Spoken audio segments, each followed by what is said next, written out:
Assalamualaikum warahmatullahi wabarakatuh. Perkenalkan, nama saya Laila Alfian yang 2024 10 2026. Di sini saya akan menjelaskan mengenai tugas praktikum yaitu collation domain dan broadcast domain. Di sini ada soal yaitu tingkatan dan juga karena collation domain dan broadcast domain pada jaringan tersebut dan analisislah dengan memberi alasan kesimpulan Anda terkait daerah-daerah collation domain dan broadcast domain. Dan ada tentukan topologi yang digunakan dengan cara melingkari gambar dan berilah keterangan kelebihan dan kelemahan masing-masing topologi yang digunakan dari jaringan tersebut. Yang ketiga yaitu faktor apa saja yang diperhatikan dalam pemilihan topologi.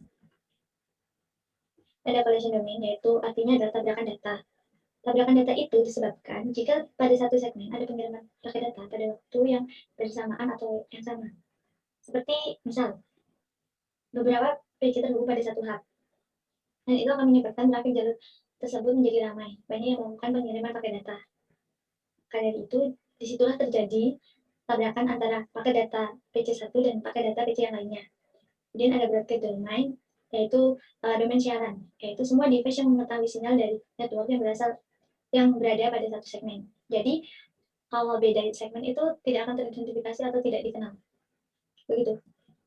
Kemudian ada karakteristik dari collision domain, yaitu seluruh port pada satu hub terdiri dari satu collision domain. Kemudian ada setiap port pada switch itu terdiri dari satu collision.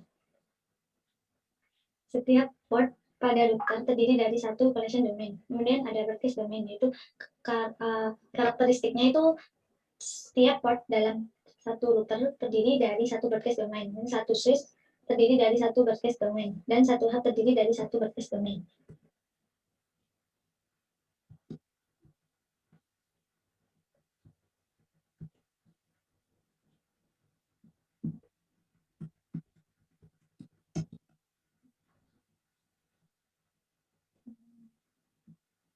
Di sini ada tugas kita yaitu menganalisis pada jaringan tersebut. Jadi pertama itu kan tadi disebutin nih karakteristiknya dari collision domain, yaitu setiap port pada hub itu seluruh port pada hub itu terdiri dari satu collision. Oke, jadi kita langsung cari aja ya. Oke, menarik. Oke, jadi kita cari dulu hubnya. Di sini kan ada hub nih, jadi kita lingkarin. Kemudian di sini juga ada hub. Ini kan ada dua hub nih, jadi dua buah collision. Kemudian setiap port pada switch itu terdiri dari satu collision. Ini kan switch, jadi di sini 1, 2, 3. Sini juga 1, 2, 3. Kemudian ada setiap port pada router terdiri dari satu collision di sini. Jadi terhitung itu ada 9. Jadi 9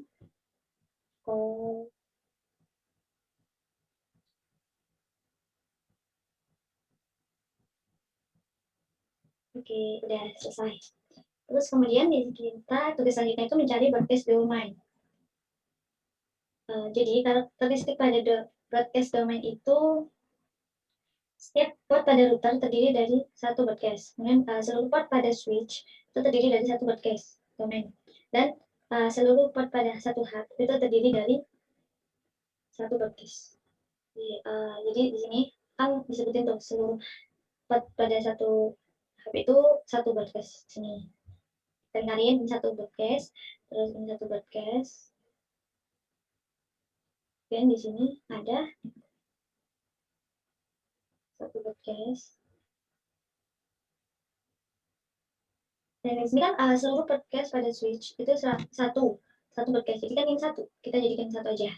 Nah, di sini juga berarti seluruh port pada switch itu satu broadcast ini. Dan setiap port pada router itu satu broadcast. Nih. Nah, di sini kan ada switch sama hub nih. Nah, switch sama hub ini kan berhubungan. Jadi fungsinya hub itu kan menyalurkan pakai data itu kan, transfer data. Jadi ini kan satu backbone nih. Jadi kan sama aja satu kan. Jadi kita gabungin aja jadi satu broadcast domain. Ini juga kita gabungin. Jadi ada tiga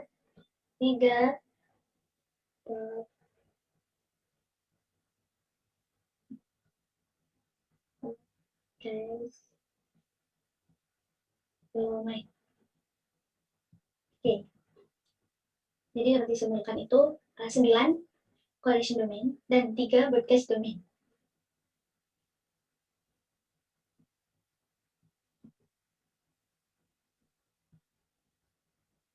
Oke, kita lanjut ke topologi yang digunakan. Jadi tadi kan soal itu apa topologi yang digunakan pada jaringan tersebut. Di sini saya menyimpulkan yaitu topologi tree. Itu topologi pohon. Topologi ini merupakan kumpulan topologi star yang dihubungkan dengan topologi bus. Jadi setiap silent dikelompokkan dengan sebuah hub sebagai pusat komunikasi, seperti halnya struktur jaringan pada topologi star. Kemudian, setiap pusat komunikasi ini dihubungkan dengan pusat komunikasi lain menggunakan sebuah kabel utama, seperti dalam topologi bus. Jadi ini gabungan dari topologi star dan topologi bus.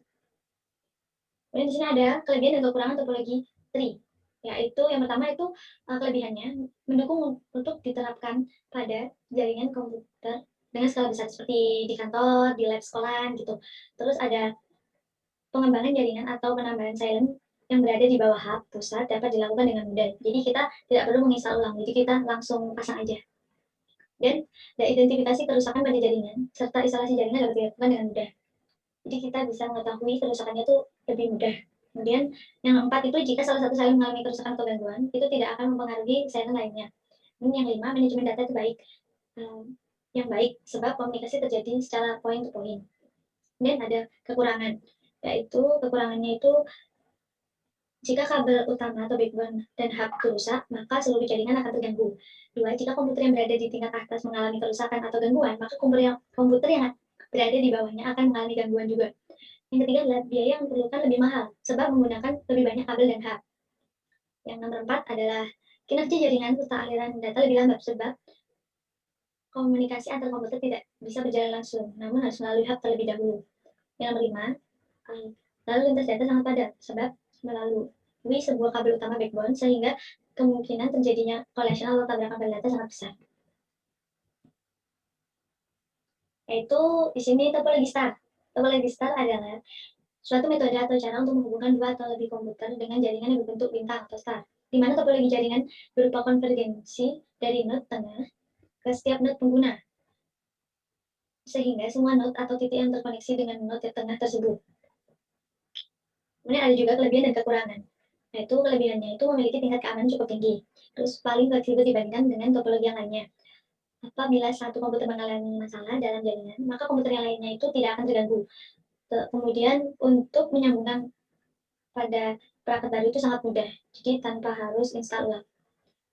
Kemudian kontrol terpusat sehingga memudahkan untuk pengecekan kesalahan pada jaringan. Kekurangannya itu menggunakan biaya cukup mahal dikarenakan menggunakan banyak kabel. Jadi setiap PC itu satu kabel. Kalau misal topologi bus kan satu kabel untuk semua PC. Kalau ini satu PC satu kabel. Jadi memakan biaya yang cukup mahal. Kemudian jika hub mengalami kerusakan, maka dapat melumpuhkan jaringan tersebut. Kemudian jika lalu lintas padat, maka jaringan akan melambat. Kemudian dan jumlah terminal yang terbatas ini juga tergantung pada jumlah port pada hub. Jadi kita mau memakai PC itu tergantung pada port pada hub. Ya, kalau misalnya ada 6 ya kita menggunakan PC-nya ada 6. Dan ada topologi bus. Topologi bus adalah suatu metode atau cara untuk menghubungkan dua atau lebih komputer secara serial dengan memakai kabel utama sebagai center atau pusat, lalu lintas data. Topologi bus umumnya dipakai pada jaringan berskala kecil di mana semua perangkat jaringan terhubung dengan kabel tunggal yang disebut dengan bus. Dan ada kekurangan dan kelebihannya, yaitu kelebihannya irkabel karena menggunakan satu kabel untuk transmisinya yang terpusat. Kemudian ada instalasi tergolong cukup mudah karena layout yang cukup simpel. Kemudian kecepatan jaringan data yang tinggi dan sangat cocok diterapkan di jaringan komputer yang berskala kecil. Dan jika terjadi kerusakan pada salah satu komputer, maka tidak akan mempengaruhi saling yang lainnya. Dan biaya yang diperlukan relatif murah. Kemudian ada pun kekurangannya.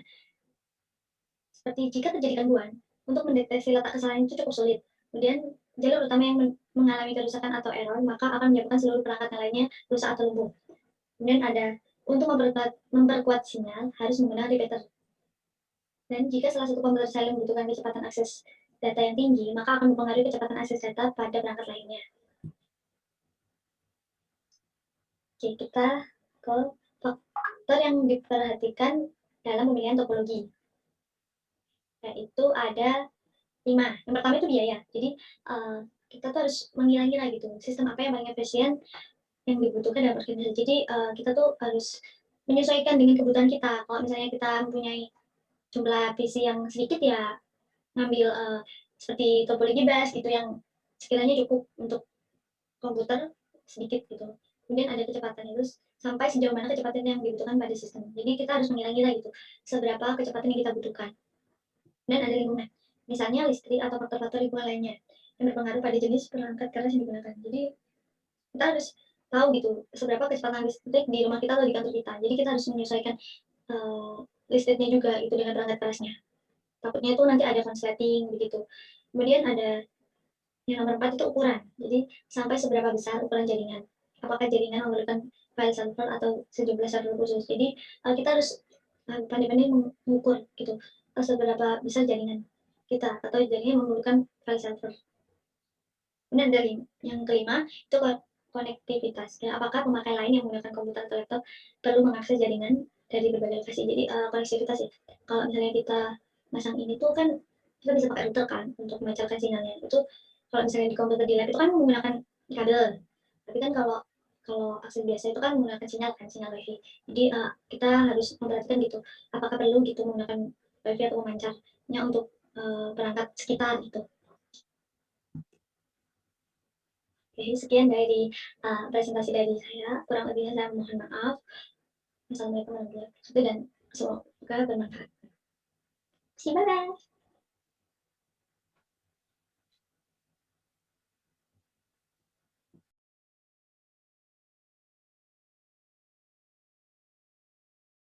Jadi di sini saya akan menjelaskan tentang topologi yang digunakan. Jadi di sini saya akan berikan warna.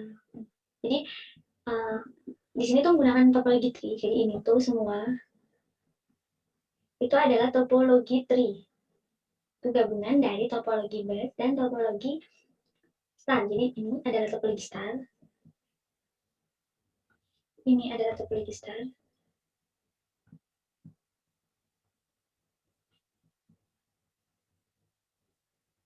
Dan ini adalah topologi bus. Di sini menggunakan topologi tree, gabungan dari topologi star dan topologi bus.